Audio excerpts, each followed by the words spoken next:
আলহামদুলিল্লাহ গোরগ্রাম মাসপাড়া মিফতাহুল উলুম মাদ্রাসা হাফেজ ছাত্রদের দস্তারবন্দি উপলক্ষে এক বিরাট ঐতিহাসিক তাফসিরুল কুরআন মাহফিল। এই তাফসিরুল কুরআন মাহফিলের মুহতারাম সভাপতি আমার শ্রদ্ধেয় ওস্তাদ জনাব আলহাজ হযরত মাওলানা ইউনুস সাহেব দামাত বারাকাতুহুম এবং উপস্থিত যোগ্য বুজুর্গ হযরত উলামায়ে কেরাম, সম্মুখভানে সমবেত দিন প্রিয়, ইসলাম প্রিয়, দিনদারি ইমানদারি মুমিন মুসলমান ভাইয়েরা, বুড়া বাবারা, যুবক ভাইয়েরা, পর্দার আড়ালের মা ও বোনেরা, বিশ্ব জগতের মালিক, বিশ্ব প্রতিপালকের বিশ্ব দরবারে কালিমাতুশ শুকুর যে মহান রব্বুল আলামিন অত্যন্ত দয়া করে, মায়া করে, রহমতি বরকতি জান্নাতের টুকরা বাগানে উম্মতের উলামাদের সোহবতে তাফসিরুল কুরআনের মাহফিলে, নসিহতের মাহফিলে, দাওয়াত ও তাবলীগের নিসবতে আল্লাহ রাব্বুল আলামিন আপনাকে ও আমাকে এই মাগরিবের নামাজ পড়ার পরে এই মাহফিলের মঞ্চে বসার তৌফিক দান করেছেন। সেজন্যই সকালে এই শুকরগুজার হই, শুকরিয়া আদায় করি, কালিমাতুশ শুকুর পড়ি, জবান ছেড়ে ভক্তি ভরে উচ্চ কণ্ঠে উচ্চ আওয়াজে একসাথে এক যুগে যুগে সকলে মিলে সম্মিলিত আওয়াজে শুকরিয়া আদায় করছি, কালিমাতুশ শুকুর করছি। সকলে বলি আলহামদুলিল্লাহ, আলহামদুলিল্লাহ। আমি আল্লাহ রাব্বুল আলামিনের কোরআনুল কারীম থেকে অসংখ্য অগণিত আয়াত থেকে ছোট্ট একটি আয়াতের টুকরা পাঠ করেছি। আল্লাহ রাব্বুল আলামিন বলেছেন, উতলু মা উহিয়া ইলাইকা মিনাল কিতাবি ওয়া আকিমিস সালাত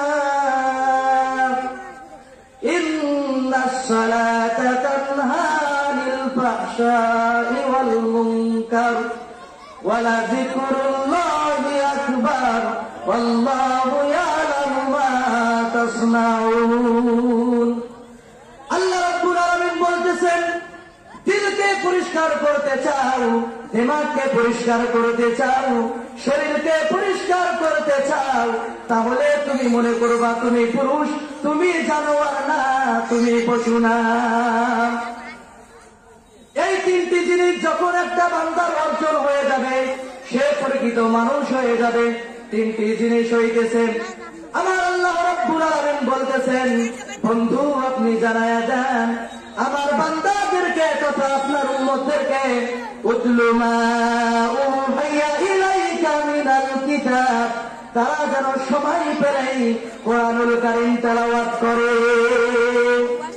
দিলের সংস্কারের জন্য পুরুষ হও, মহিলা হও, যুবক হও, যুবতী হও, অতি তাড়াতাড়ি কোরআনুল কারীমের তেলাওয়াত ধরো।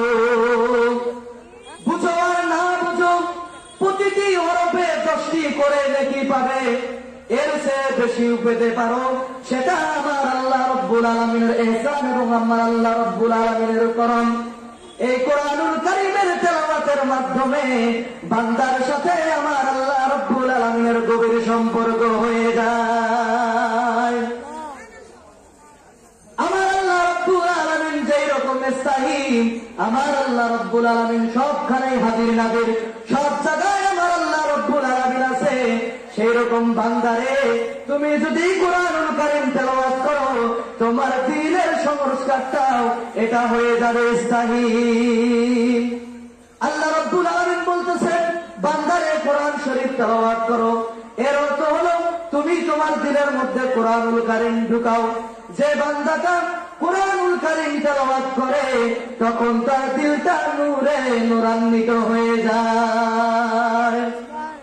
শাহ আব্দুল আজিজ দাব্বাগে তিনি বলেছেন, তার ঘটনা আপনাদেরকে বলতেছি।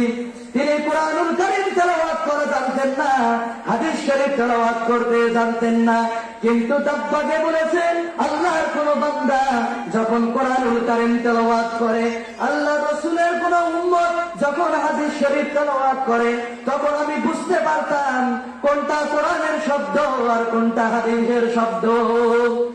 মুআজ্জাজ হাজিরিন, প্রশ্ন হতে পারে, দাব্বা দাব্বাকে তো কোরআনুল কারীম পড়া জানতেন না, হাদিস শরীফ পড়া জানতেন না, কিন্তু দাব্বাকে কিভাবে বুঝতে পারতেন? বন্ধু আমার, দাব্বাকে বলেছে যখন আমার আল্লাহ রাব্বুল আলামিনের কোন বান্দা কোরআনুল কারীম তেলাওয়াত করে তখন তার মুখ দিয়ে সূর্যের আলোর মতো নূর বের হতে থাকে।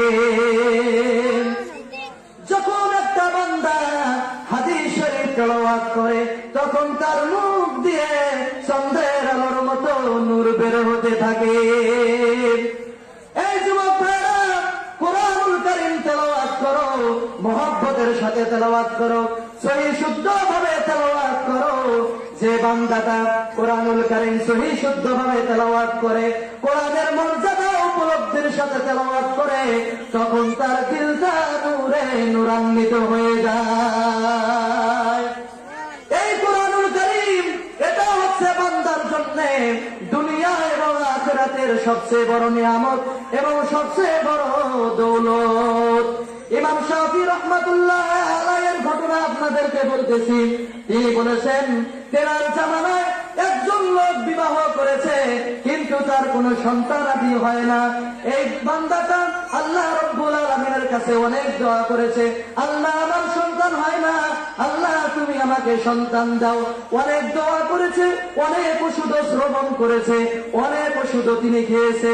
হঠাৎ করে দোয়া করতে করতে আমার আল্লাহ রাব্বুল আলামিন তার দোয়াখানা কবুল করে নিয়েছে। আমার আল্লাহ রাব্বুল আলামিন তাকে একটা সন্তান দিয়ে দিয়েছে। এই সন্তানটা হলো একটা কন্যা সন্তান। এই লোকটি আবার খুশিতে মাতোয়ারা হয়ে পড়ে কসম করে বলতেছে, আল্লাহ আমি যখন আমার মেয়ের বিবাহ দেব তখন আমার মেয়ের বিবাহর যৌতুক হিসাবে আমি দিয়ে দেব দোজাহানের দৌলত।